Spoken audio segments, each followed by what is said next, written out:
النهارده رطل الطماطم ب5 تعريفه، اللحمه اللي كانت ب4 ساغ النهارده ب8 وناكلها بكماشه، علبه السجاير اللي كانت بساغ بقت بساغين ومن غير كبريت، الرز بنسمع عليه سامع. يعني قصدك ايه من الدش ده كله؟ قصدي يعني اقول لسعادتك انه ما يصحش كل شيء ولا مؤاخذه يغلى ثمنه، وبني ادم بني ادم هيفضل زي ما هو، لازم رخر يغلى مع السوق يرتفع شويه. يعني عاوزين ايه؟ انا مش فاهم.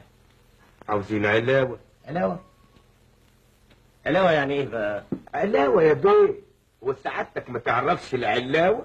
اعقل او علاوه زواده غلاء معيشه، وسعادتك بلا قافي عليه كلها النظر وشايف الحاله اللي احنا فيها. انا متاسف جدا وما اقدرش ادفع مليم علاوه لحد. يعني مفيش علاوه؟ لا مفيش. اتفضل روح شوف شغلك. طيب خلاص انت رايح شوف شغلي، انا قلت حاجه؟ السلام عليكم.